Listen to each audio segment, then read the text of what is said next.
C'est retrouver une confrontation contre un club italien. Donc ça, c'est déjà très très plaisant, parce que j'ai passé de belles années en Italie. Après, effectivement, c'est un peu particulier parce que, contrairement à la France, en Italie, il y a beaucoup de villes et de grandes villes qui ont deux clubs qui cohabitent dans la même ville. Gênes est comme ça, Turin est comme ça, Milan est comme ça, Rome est comme ça.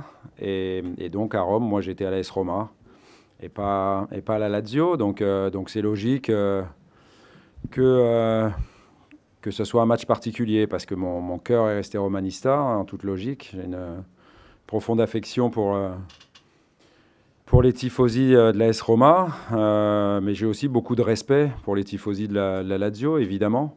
Mais on a été adversaire, et puis quand on a été adversaire, ça s'est toujours bien passé pour mon équipe. Donc j'entends bien faire en sorte que ça continue avec ma nouvelle équipe, on va dire comme ça. J'ai dit que les points faibles de la Lazio, avec tout le respect que j'ai pour cette équipe, on les garde pour nous, on va essayer de les exploiter. J'ai dit aussi, bien évidemment, que toutes les équipes ont des points faibles, nous-mêmes, mais on essaye de bien les cacher. Et ensuite, les points forts, elle en a beaucoup. Elle a des joueurs de très, très haut niveau. J'ai parlé d'Immobilier, de Luis Alberto devant.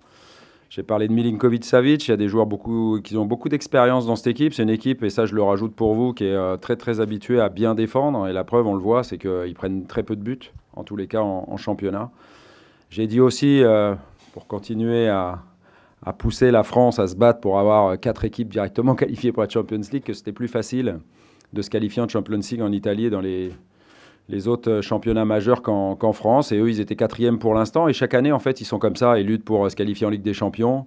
Ils font aussi un bon parcours en Europe. Donc en ce moment, c'est plutôt la Ligue Europa. Donc c'est une équipe avec beaucoup de points forts. Et ensuite, la demande était de savoir si j'avais reçu des messages de l'intérieur de l'AS Roma ou d'autres personnes en Italie. Donc je pense que c'était plutôt ces derniers jours.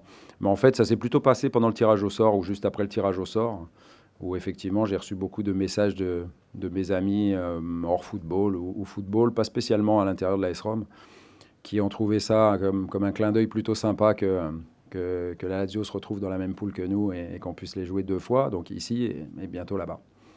C'est un des dangers, il n'y a pas que lui. Les plongées de Parolo, les appels en profondeur d'Immobilier, ils ont plein de solutions. Ils sont athlétiques aussi, donc sur les coups de pied arrêtés, ils sont dangereux. C'est une équipe qui a vraiment des atouts.